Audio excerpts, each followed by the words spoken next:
तालवृक्ष के बाद में जब हम भर्तरी की तरफ आगे बढ़ते हैं और सरिस्का अभ्यारण्य में और डीपली जाते हैं तो छोटा भर्तरी नामक ये स्थान पड़ता है, जो कि नारायणपुर रोड के ऊपर स्थित है।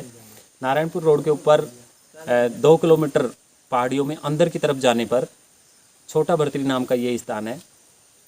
बताया जाता है कि महाराज भर्तरी ने भर्तरी नामक स्थान पे तपस्या करने से पहले यहाँ आकर के कई सालों तक यहाँ तपस्या की और यहीं से प्रेरणा प्राप्त करके फिर आगे भर्तरी नामक स्थान के ऊपर गए और वहाँ तपस्या की और वहीं पे उन्होंने निर्वाण की प्राप्ति की। इस छोटे भर्तरी के बारे में अगर मैं आपको बताऊं तो यहाँ भर्तरी जी की प्रतिमा स्थित है और दुर्गम पहाड़ियों में ऊपर की तरफ, अरावली की पहाड़ियों में ऊपर की तरफ एक गुफा है जहाँ बताया जाता है कि राजा भर्तरी वहाँ बैठ करके तपस्या किया करते थे, ध्यान किया करते थे। तो वो रास्ता तो इतना कठिन है कि शायद हम में से कोई भी वहाँ नहीं पहुँच पाएगा। और इस स्थान के बारे में और आपको बताऊं तो यहाँ बहुत ही शांति है, सुकून है और मन को शांति पहुँचाने वाला ये स्थान बहुत ही रमणीक है। अब छोटे भर्तरी के बारे में ये जानने के बाद में हमारे मन में बहुत सारे सवाल आते हैं कि भर्तरी कौन थे, कहाँ इन्होंने तपस्या स्टार्ट की और कहाँ इनकी तपस्या का अंत हुआ, किस संप्रदाय से संबंधित थे, कहाँ ये भर्तरी नामक स्थान उपस्थित है।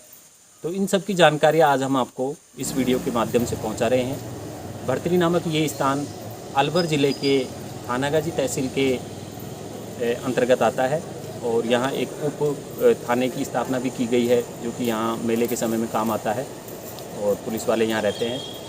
तो ये भर्तरी नामक जो स्थान है, तो राजा भर्तरी के बारे में हम सबसे पहले जान लेते हैं। राजा भर्तरी उज्जैन के राजा थे।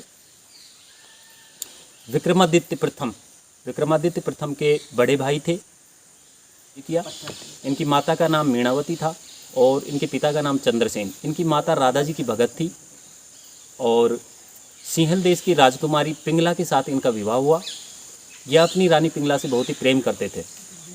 इनके शासनकाल के समय राजा भर्तरी के शासनकाल के समय प्रजा बहुत ही खुशी थी और अच्छा राजकार्य इनका चल रहा था। उसी समय के दौरान गुरु गोरखनाथ जी, जो कि बताया जाता है कि विधि के विधान में पहले से ही लिखित था कि गुरु गोरखनाथ जी इनके दरबार के अंदर जाते हैं और इनकी सेवा भाव से प्रसन्न होकर इनको एक अमरफल प्रदान करते हैं और उनको बताते हैं कि राजन, ये अमरफल खाने के बाद में आप सदा सदा के लिए जवान और दीर्घायु बने रहोगे।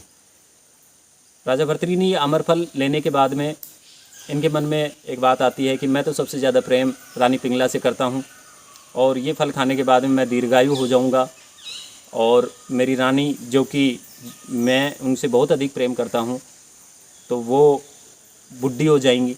और यही सवाल उनके मन में आते हुए उन्होंने उस फल को खुद ना खाकर अपनी रानी पिंगला को देने का फैसला किया। रानी पिंगला को वो अमरफल दे देते हैं। अब रानी पिंगला ने उस अमरफल को ना खा करके, रानी पिंगला ने उस अमरफल को नहीं खाया और वो अमरफल वो राजा भर्तरी से भी ज़्यादा एक जो उनके दरबार में कार्य करता था, उनका एक कर्मचारी था जो अश्वपाल था, अश्वशाला का प्रधान, वो उनसे प्रेम करती थी रानी पिंगला। तो वो अमरफल वो रानी पिंगला अश्वपाल को दे देती है। अश्वपाल उस अमरफल को लेने के बाद में देखता है कि मैं तो अश्वशाला का प्रधान हूँ, घोड़ों की देखरेख करने में मेरी सारी ज़िंदगी निकल गई है, आगे भी मैं इसी प्रकार का कार्य करता रहूँगा, तो मेरा अमरफल खाने से कोई मतलब नहीं है। तो उन्होंने उस अमरफल को, क्योंकि अश्वपाल राज्य की एक वेश्या से बहुत अधिक प्रेम करता था, उसको बहुत चाहता था, तो उसने वो अमरफल ले जा करके उस वेश्या को दे दिया। वेश्या ने वो अमरफल लेकर के सोचा कि मैं तो वेश्यावृत्ति करती हूँ और नरक की यातनाएं भोग रही हूँ, अगर मैं इस अमरफल को खाती हूँ, लंबे समय तक यौवन को प्राप्त करती हूँ, दीर्घायु रहती हूँ, तो मुझे इस नरक की यातनाओं से और अधिक गुजरना पड़ेगा। तो उन्होंने वो अमरफल लेकर के उन्होंने सोचा कि इस अमरफल को मैं खाकर क्या करूँगी। तो उन्होंने सोचा कि मैं राजा भर्तरी को ये अमरफल दे के आती हूँ, क्योंकि वो राजा हैं और राजकार्य में लोगों की सेवा करते हैं। तो उन्होंने वो अमरफल ले जा करके राजा भर्तरी को अपने दरबार के अंदर पेश करते हैं कि भाई ये अमरफल है महाराज, आप इसको खा लो। राजा भर्तरी यूं ही उस अमरफल को देखते हैं, तो अमरफल को देखने के बाद में वो वेश्या से पूछते हैं कि ये अमरफल आपको कहाँ से मिला। जब शक्ति से पूछताछ की गई तो वेश्या ने बताया कि ये अमरफल तो मुझे अश्वपाल के द्वारा दिया गया। अश्वपाल को बुलाया गया, अश्वपाल से पूछा गया। अश्वपाल ने कहा कि जब उससे शक्ति से पूछताछ की गई तो अश्वपाल ने बताया कि ये अमरफल तो मुझे रानी पिंगला ने दिया है।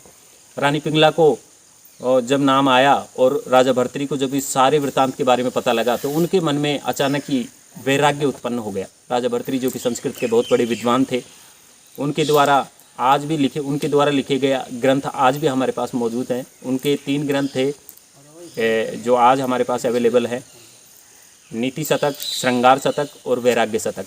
इन तीनों ही ग्रंथों में उन्होंने संस्कृत के 100 श्लोक लिखे हैं जिनके बहुत ही गूढ़ रहस्य की बातें हैं और उनके आज भी हमारे पाठ्यक्रम में प्रचलन में है। अब इतने बड़े विद्वान ये सारे वृत्तांत जानने के बाद में उनके मन में वैराग्य उत्पन्न हो जाता है और उसी वैराग्य के दौरान उन्होंने उत्तर प्रदेश, छत्तीसगढ़ और उसके बाद में राजस्थान की इन अरावली की पहाड़ियों में तपस्या करते हुए वो यहाँ तक पहुँचे। अब अलवर ज़िले की इस भर्तरी नामक स्थान के ऊपर जब वो पहुँचते हैं तो यहाँ बहुत सारे वर्षों तक इन्होंने तपस्या की और यहीं पे उनको ज्ञान की प्राप्ति होती है और यहीं पे ज्ञान की प्राप्ति होने के बाद में वो निर्वाण को प्राप्त करते हैं। और ये जो भर्तरी नामक स्थान है जहाँ आज मिनी कुंभ के नाम से, छोटे कुंभ के नाम से सालाना उनका मेला लगता है और इस मेले को राजस्थान में नाथों के कुंभों के नाम से भी जाना जाता है। नाथ संप्रदाय के जो साधु हैं बहुतायत मात्रा में या प्रचुर मात्रा में या बहुत बड़ी संख्या के अंदर यहाँ मेले के समय पहुँचते हैं और अरावली की पहाड़ियों से घिरा हुआ ये स्थान हमारी सत्य सनातन संस्कृति को जीवित रखने में बहुत बड़ा योगदान निभाता है। जय भारत, जय।